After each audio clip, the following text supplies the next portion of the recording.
আসসালামু আলাইকুম। আমরা এখন চলে আসছি নীলাচল হারুরিয়া হেমায়েতপুর সাভার।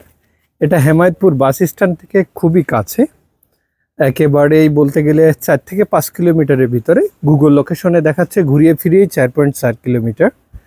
সুতরাং আর সোজা এই যে এইখান থেকে আপনারা দেখতে পাবেন, ওই যে আমি আপনাদেরকে জুম করলে ওই যে বিল্ডিংটা দেখা যাচ্ছে, ওটা কিন্তু হেমায়েতপুরের বিল্ডিং।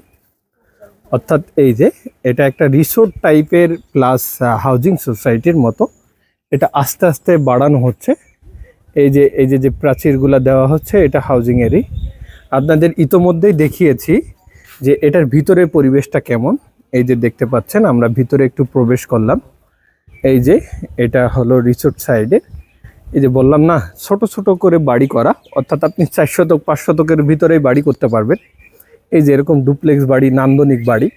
আপনার সামনে গার্ডেন থাকবে, দুই পাশে গার্ডেন, একটা বাড়ি। আর এই যে এই পাশেই যে রিসোর্ট টাইপের, যেটা আর কি রিসোর্ট মতো আর কি। এখানে অতিথিরা আসেন, অফিস টাইপের কাজ করা হয়, পিকনিক করা হয়। এই যে দেখেন বাড়িটার সৌন্দর্য। আর এই যে এটা রিসোর্ট টাইপের, অর্থাৎ এই যে এই পাশ থেকেই বিস্তীর্ণ জায়গা আছে। যে আপনাদের যে কলা গাছ দেখালাম, কলা গাছ, এখানে পর্যাপ্ত ফলমূলের গাছ আছে। অর্থাৎ এই যে রাস্তাগুলো দেখতে পাচ্ছেন, অর্থাৎ এইখানে খুব জনবসতির জন্য না, মূলত হাই সোসাইটির বা হাই রাইজ বিল্ডিং করবেন এরকম না। ব্যক্তি মালিকানা, অল্প একটু জায়গা নেবেন, সেখানে আপনি ডুপ্লেক্স বাড়ি করবেন এরকম আর কি। এই যে দেখেন এখানে আলহামদুলিল্লাহ, দেখেন কি পরিমাণ বাতাবি লেবু। এই যে বাতাবি লেবু কি পরিমাণ ধরেছে, অর্থাৎ কি পরিমাণ উর্বর। এই যে এটাকে বলা হয় ফুল কি যেন, আমি ঠিক নামটা ভুলে গেছি। দারুণ ফুল ধরেছে।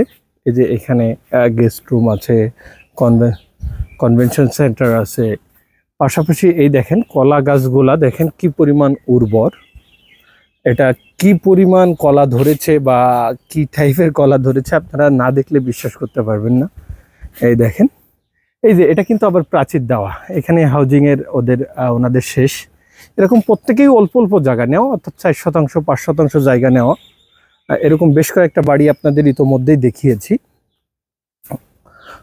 তো এখানে যারা অল্প পরিমাণ, অর্থাৎ স্বল্প বাজেটে দীর্ঘমেয়াদী এখানে ইনভেস্ট করতে চান, অর্থাৎ নিজের সারাদিন কর্মযোগ্য শেষ করে একটা ফ্রেশ মাইন্ড নিয়ে উইকেন্ডেটা স্পেন্ড করতে চান, যেখানে থাকলে আপনার একটা বিশুদ্ধ বাতাস, যেখানে আপনার আপনার বুক ভরে নিঃশ্বাস নিতে পারবেন, সারা সপ্তাহের ক্লান্তি দূর হয়ে যাবে, এরকম একটা পরিবেশ তৈরি করা। এখানে অল্প পরিমাণ জায়গা নিয়ে পরবর্তীতে এটা বড় করতে পারবেন। এই যে দেখেন, এই দেখেন আম গাছ, আলহামদুলিল্লাহ। এই যে আমরা এই যে দেখেন বাড়িগুলা দেখেন, এই যে এই ভাইয়ের আর কি নাদের রিসোর্ট বলা। এই যে এখানে আবার এগ্রো ফার্ম আছে, দেখতে পাচ্ছেন। এই যে এখানে এগ্রো ফার্ম আছে, পর্যাপ্ত ফুল গাছ। এগুলো কিন্তু মেন রাস্তা। এই যে দেখেন, ওই যে একটা বাড়ি দেখালাম, এটা মাঝে আরেকজনের জায়গা আছে বা নাই। এই দেখেন আরেকজনের একটা বাড়ি। দেখেন এই বাড়িটা দেখতে কেমন মনে হচ্ছে, ইউরোপের মতো আর কি। এইখানে এই দেখেন, এই যে আমরা এখন যাচ্ছি, সুইমিং পুলও আছে। এই যে দেখেন এই টাইপের বাড়িগুলো আপনি বাংলাদেশে সচরাচর দেখতে পাবেন না নর্মালি। যারা শৌখিন মানুষ তাদের। এই দেখেন আমরা এখন সুইমিং পুলে যাচ্ছি। এটা ওয়াচ টাওয়ারও বলে। আমি একটু উপর থেকে আপনাদের ভিউটা দেখানোর চেষ্টা করব। ও মাশাআল্লাহ, এই যে সুইমিং পুল, অর্থাৎ যে ওনার বন্ধুরা আসছে মনে হয় গোসল টোসল করতে পারে। ঠিক আছে, আল্লাহ হাফেজ। দেখতে পাচ্ছেন ওই যে ওই পাশের বাড়িটা কি আরেকজনের? ওটা দেখতে পাচ্ছেন বাড়িটা কত সুন্দর বা কত নান্দনিক।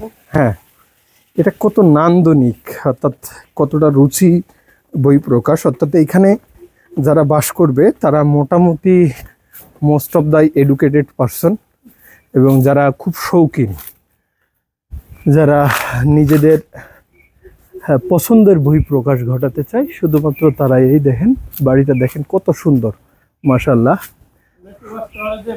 হ্যাঁ এই দেখেন আমরা এখন একটু ওয়াচ টাওয়ারে যাব। ওয়াচ টাওয়ারে গেলে মোটামুটি বাইরের পরিবেশটা বোঝা যাবে। চলেন আমরা একটু ওয়াচ টাওয়ারে বসলেই, পাশেই মেবি পানি, তাই না? এখন পানি নাই। এই যে দেখেন মাশাআল্লাহ, এইখানে যদি আপনি একটু বসেন ফিলটা দেখেন ভাই ভাই, এখানে মাশাআল্লাহ আল্লাহু আকবার। দেখেন এই যে এটা কিন্তু পানি, এই যে এখানে ব্রিজ, এটাও এই যে এইগুলাও কিন্তু ওনাদের হাউজিং এর অন্তর্ভুক্ত হবে। এই যে এটা অন্তর্ভুক্ত হবে আস্তে আস্তে, অর্থাৎ ওনারা যতটুকু সম্প্রসার করছে ততটুকু প্রাচীর দিয়ে দিচ্ছে, যাতে যারা বাড়ি করে এগুলা, এই যে মেন রাস্তা দেখতে পাচ্ছেন, এখানে দেখেন কৃষক ভাইরা কাজ করছে। ও এই রাস্তাটা দিয়ে, আর এই পাশ দিয়ে গেলেই ইয়েতে হেমায়েতপুর বাস স্ট্যান্ড। অর্থাৎ এখানে কিন্তু নদীর যতটুকু জায়গা আছে বা খালের যতটুকু জায়গা আছে ততটুকু ছেড়ে দেওয়া আছে। এখানে কনফিউশন হওয়ার কিছু নাই, অর্থাৎ নদীর কোনো জায়গা দখল করা নাই বা সরকারি কোনো জায়গা এখানে দখল করা নাই। এই যে দেখেন পর্যাপ্ত ফলমূল গাছ।